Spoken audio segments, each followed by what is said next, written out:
A congressional hearing convened this week to formulate an emergency response plan to the possibility that a solar flare could strike the planet, knocking out the electrical grid, destroying our critical infrastructure like communications, transportation, banking, finance, and virtually everything that's necessary to maintain our modern society.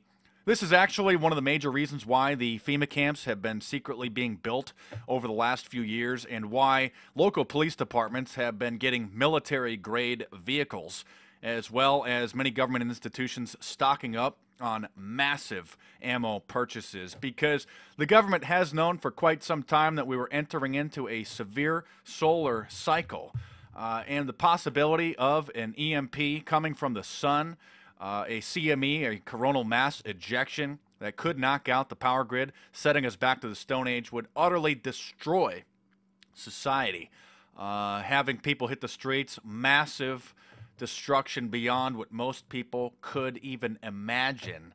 And while this has been the talk of, quote, conspiracy theorists for the longest time, it is finally making its way into the mainstream news. The congressional hearing convened on Thursday. This is a report from Time magazine, and we narrowly missed having this event, a Carrington event, named after an individual who identified a massive solar flare that knocked out what was the electrical grid and the communication system through the telegraph years ago. But here it is, Forbes magazine. A massive solar superstorm narrowly missed blasting Earth back into the Dark Ages. July 23rd, 2012. It says that, quote, we had no idea how close to a revolution-esque technology blackout we were. Revolution-esque, referring to the television show about the planet losing power.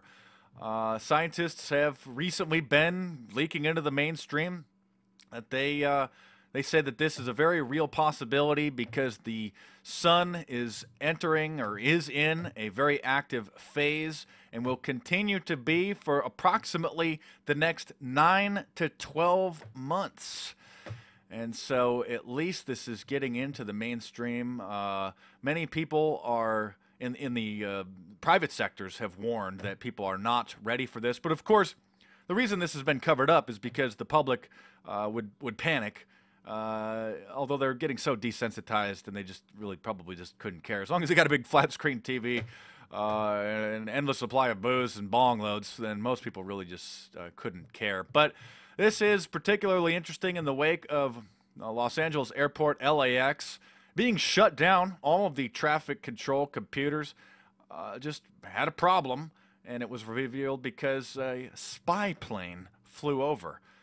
That's right, just a spy plane can launch over, just interfere with the traffic and just shutting down all the computers. So this is probably the time to get stocked up on some emergency supplies, at least a month's worth of food. Just get some protein, stock up on some peanut butter, get some long-term storable food, some canned goods, firearms, learn how to use them, solar-powered lanterns, candles, water filters, etc. Because if something like this happens, you're not going to want to go to the FEMA camps to get your daily food rations. And again, this was considered to be the talk of paranoid apocalyptic conspiracy theorists. But now there is a congressional hearing, and of course many experts in the private sector have come forward to say that this is a very scary, very real possibility that we almost experienced 2 years ago in 2012. Thanks for watching. Subscribe to my YouTube channel if you're new. Check out some of the previous videos and the playlists. Hit me up on Facebook and Twitter, and stay tuned because there's more videos coming soon.